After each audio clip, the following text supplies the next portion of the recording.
is my daughter? Who? 19 years old, brunette. You're dead! And I didn't do it! God damn it, I hate this tough guy shit. You are one ballsy fuck, aren't you?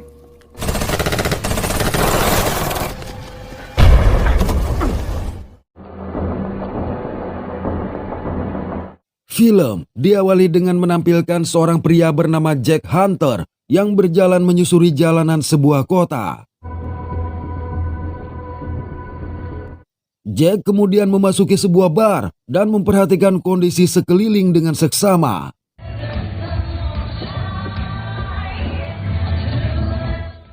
Perhatian Jack saat itu tertuju pada gelang yang dikenakan oleh seorang pemuda bernama Bobby, yang entah mengapa tiba-tiba merasa terganggu dengan kehadiran Jack.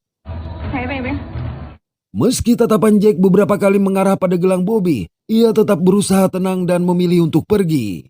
Sayang, tanggapan dingin Jack malah membuat Bobby menjadi marah.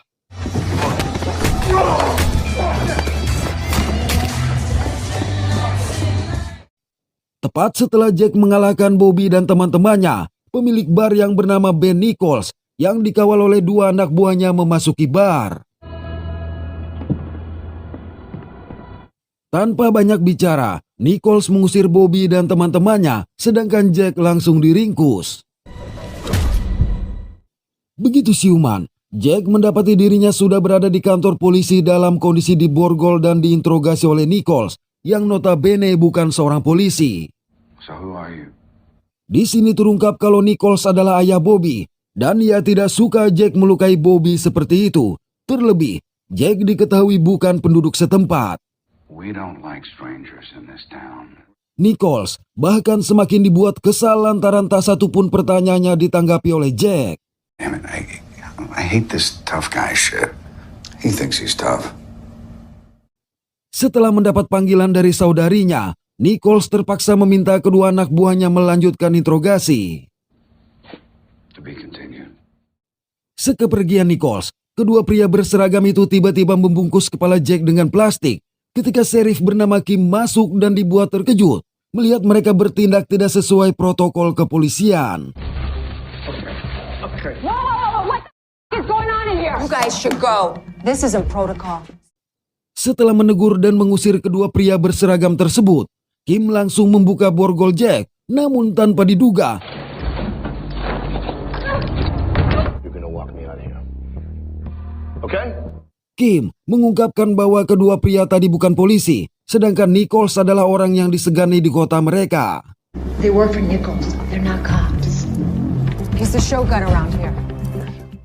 Kendati begitu, Jack tetap merebut kunci mobil Kim sebelum kabur mencari rumah Nichols. Sementara itu di rumahnya, Nichols menemui Bobby dan mempertanyakan tentang Jack. He didn't say shit. Don't you lie to me. Jawaban Bobby tentunya membuat sang ayah marah, apalagi ia harus selalu menyelesaikan masalah yang Bobby timbulkan. We save your sorry, spoiled little ass. Saat makan siang bersama Bobby dan adik perempuannya yang bernama Maggie, Nichols menunjukkan foto seorang gadis yang mereka ambil dari Jack dan mempertanyakan kepada Bobby bagaimana Jack bisa memilikinya. Why that man in holding has his picture? Namun, kali ini Bobby langsung terdiam. Who do you think that man could be? Pada waktu yang sama, Jack berhenti untuk memeriksa bagasi mobil polisi yang ia curi dan menemukan senjata serta perlengkapan lainnya. Ketika Kim menghubunginya melalui walkie-talkie untuk memintanya menyerahkan diri, Jack menolak dengan mengungkapkan kalau ia akan mencari tahu apa yang terjadi pada putrinya. Hunter, you have to come in. I gotta find out what happened to my daughter. Hal inilah yang menjadi alasan mengapa Jack datang ke kota itu. Hey, Greg. Ben, looking good as always. Sementara itu, Nichols dan Maggie yang baru saja pulang setelah membahas bisnis dengan bos mereka, kembali membicarakan tentang Jack. We're gonna take care of him too. Menurut Maggie, seandainya Jack memang mencari gadis di foto tadi, maka mereka akan menyingkirkannya agar tidak mengacaukan bisnis yang sedang berlangsung, menyiratkan kalau mereka mengetahui sesuatu tentang gadis itu. I'll see you inside. Tepat setelah Maggie pergi, tiba-tiba Jack muncul dengan mengarahkan senjatanya kepada Nichols dan mengatakan ingin bertemu dengan Bobby. Ketika bersamaan dengan itu Bobby mendatangi mereka. I'm here for your son. Back inside now. Jack yang mengenali gelang di lengan Bobby adalah milik putrinya langsung bertanya perihal keberadaannya. Where the is my daughter? Nichols awalnya bersikeras memerintahkan Bobby segera masuk ke rumah.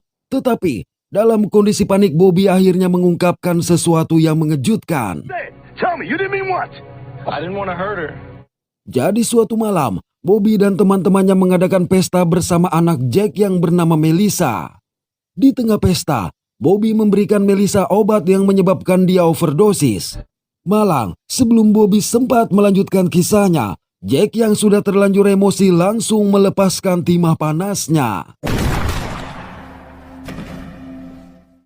Sejurus kemudian, Maggie yang mendengar keributan itu pun membalas tembakan Jack, memaksa Jack untuk melarikan diri.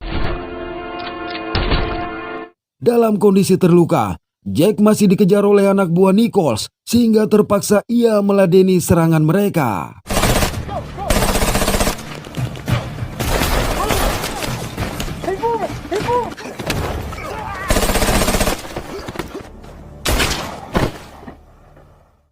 Jack berhasil menghabisi sejumlah pria yang mengejarnya. Ketika di kantor polisi, seorang polisi bernama Bartlett mendapat telepon dari anak buah Nichols yang memintanya datang ke pertanian Nichols. Okay, yeah, I'll be there in 5. Begitu Bartlett sampai di perkebunan sawit, anak buah Nichols yang bernama Stone segera mengajaknya mencari Jack. They got him. Namun manakala melihat rekan Stone yang tewas mengenaskan, Bartlett menjadi ketakutan dan menolak terlibat dengan alasan kejadian itu berada di luar yurisdiksinya. This is out of my jurisdiction, man. Damn it, stay here! No, good luck, man. Tetapi dalam perjalanan pergi, tanpa diduga, Bartlett ditangkap oleh Jack. Setelah Bartlett mengaku bekerja bersama Kim dan bukanlah polisi korup, Jack memutuskan untuk tidak menghabisinya dan menitipkan pesan kepada Bartlett untuk memberitahu Kim tentang lokasinya saat ini. I don't believe you. I'm not a fucking dirty cop, I swear, man. You go back to Kim.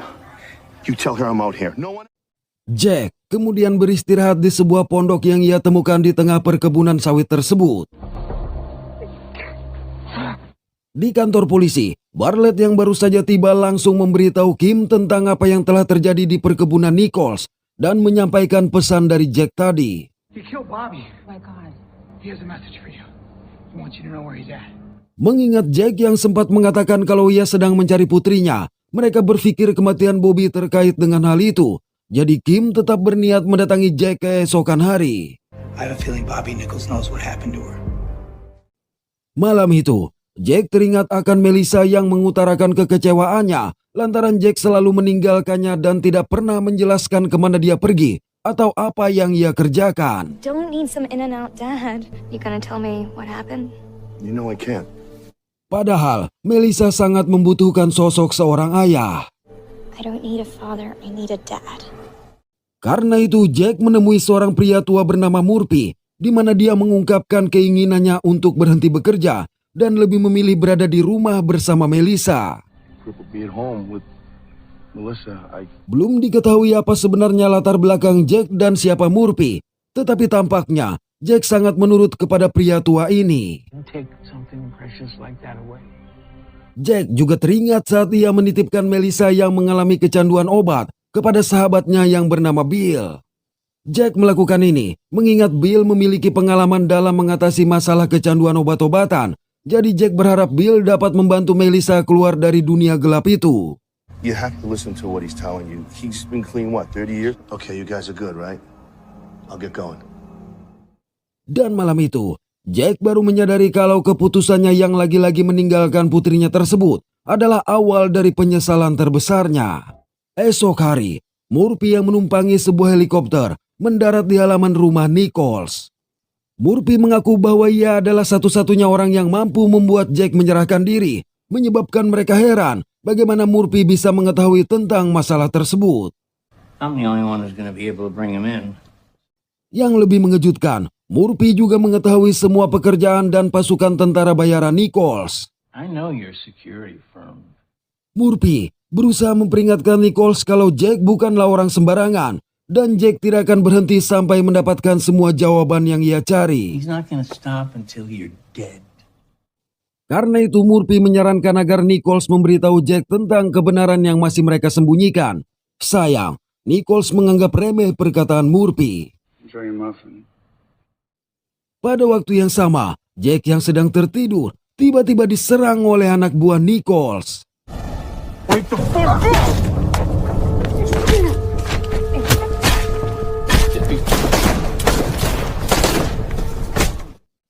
Namun demikian, Jack berhasil menghabisi mereka dan hanya menyisakan Stone. Selang beberapa waktu, Kim sampai di perkebunan sawit dan bertemu dengan Jack. Di sini Jack memberitahu Kim, dia merasa yakin Nichols dan anak buahnya mengetahui apa yang terjadi pada putrinya, sehingga meminta bantuan Kim untuk memeriksa daftar orang hilang yang ada di kantor polisi. These fucks know what happened to my daughter. Her name is Melissa. Check your missing persons. Jack lalu menghampiri Stone yang telah dia ikat dan mulai mengajukan berbagai pertanyaan tentang Melissa. 19 years old brunette. Melissa. Stone yang tidak tahu Jack adalah ayah Melissa, akhirnya mengaku telah memperkaos Melissa yang saat itu dalam keadaan overdosis obat-obatan dari Bobby. Stone bahkan mengungkapkan kalau Melissa sudah mati dihabisi oleh Nichols, menyebabkan Jack menjadi sangat murka dan tanpa ampun menghabisi Stone yang menodai putrinya. I didn't fucking do shit. It was Nichols who killed him, for Christ's sake. Setelah itu, Jack pun menangis histeris mengetahui apa yang sebenarnya terjadi pada Melissa.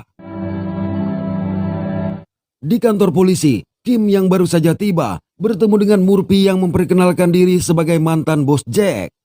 Jadi, Jack dulu adalah anggota pasukan khusus yang melakukan operasi hitam di bawah pimpinan Murphy. Who are you with again? I used to be Jake's boss. Sementara itu, Jack kembali teringat momen saat Bill memberitahu bahwa Melissa telah minggat dari rumahnya. I didn't call you because I figured she was coming back. Bill mengaku sudah berupaya untuk membantu, tetapi Melissa yang memiliki beban berat itu lebih membutuhkan perhatian seorang ayah. Damn it, where are you when she needed you? Hanya saja, Bill menyebutkan nama sebuah kota yang menjadi tujuan kepergian Melissa bersama seorang pemabuk bernama Bobby. Dan berdasarkan informasi inilah Jack pergi ke kota itu. She's with some drunken asshole named Bobby. Ever hear of a place called the Salton Sea? Di masa sekarang, Murphy, Kim, dan Bartlett mendiskusikan strategi untuk menghentikan Jack ketika Jack menghubungi radio Kim. Karena itu, Murphy meminta Jack menyerahkan diri atau sebuah tim akan dikirim untuk menghentikannya. You gotta come in. Don't make me call in. Namun, Jack mengungkapkan kalau ia melakukan semua ini untuk menuntut jawaban atas kematian Melissa, membuat Murphy tiba-tiba terdiam karena ternyata Jack bukan hanya prajurit bawahannya saja, melainkan juga anaknya sendiri. What are you gonna do, son? You're gonna wanna know. It's Melissa. Menyadari Jack tidak akan berhenti sampai mendapat jawaban, Murphy memerintahkan anak buahnya bersiap-siap, tetapi memperingatkan agar mereka tidak menembak Jack dalam keadaan apapun. Do you shoot him?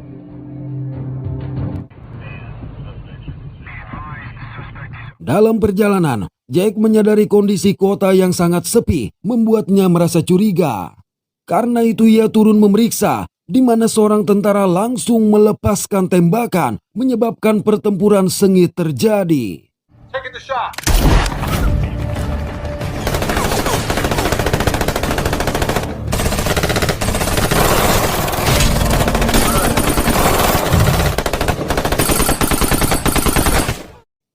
Jack berhasil menghabisi sejumlah tentara ketika sebuah granat dilempar ke dekatnya. Alhasil dalam kondisi terluka, Jack terpaksa berlindung ke sebuah gereja.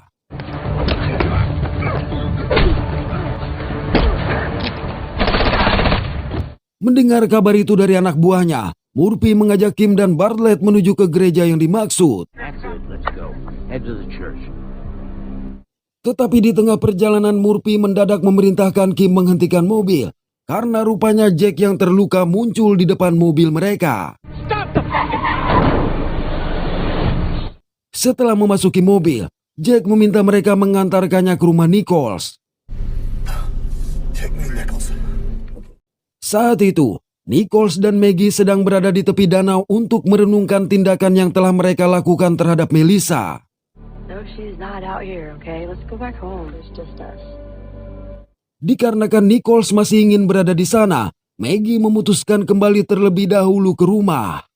Ketika Nichols akhirnya memutuskan pulang, ia begitu tersentak mendapati Maggie yang disandra oleh Jack. Where's the gun? Jack lantas meminta Nichols mengungkapkan apa yang sebenarnya terjadi pada Melissa. I want to hear it from your mouth. What happened to my daughter? I have no idea. Okay. Meskipun Jack memaksanya sedemikian rupa, Nichols tetap mengatakan bahwa Melissa meninggal akibat overdosis dan tidak ada yang membunuhnya. It was drugs. She OD'd.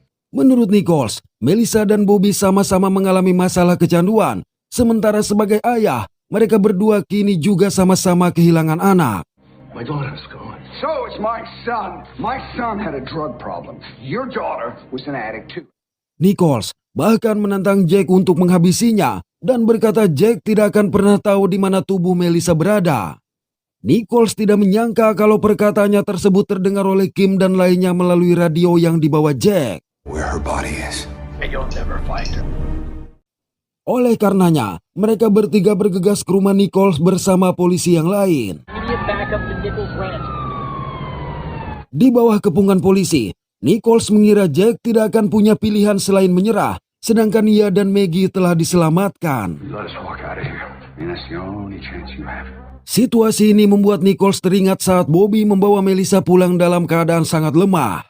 Can you just take it down? You killed him. Bobby sebenarnya berusaha meminta agar Nichols melakukan sesuatu untuk menolong Melissa yang masih hidup. She's still breathing, Dad. We gotta do something. Namun, Nichols yang tidak ingin masalah itu sampai tersebar, akhirnya memutuskan untuk menenggelamkan Melissa ke danau. Let's go home, kid.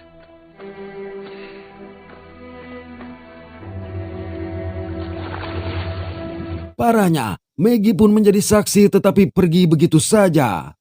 Jack awalnya berniat menghabisi Nichols dan Maggie di hadapan semua orang, namun Murphy berhasil membujuknya untuk menurunkan senjata. It's not gonna bring her back, man. Murphy kemudian memerintahkan polisi meringkus Nichols dan Maggie, karena walaupun kejahatan mereka belum terbongkar, ucapan Nichols dari radio tadi sudah cukup untuk menjadi bukti yang bisa membawa mereka ke pengadilan.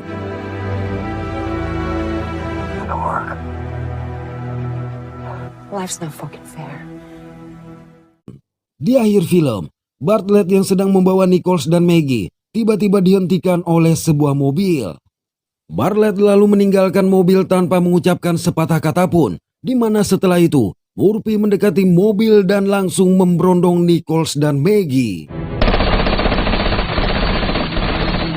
Tampaknya sebagai kakek, Murphy tidak rela bila pembunuh cucunya hanya berakhir di penjara.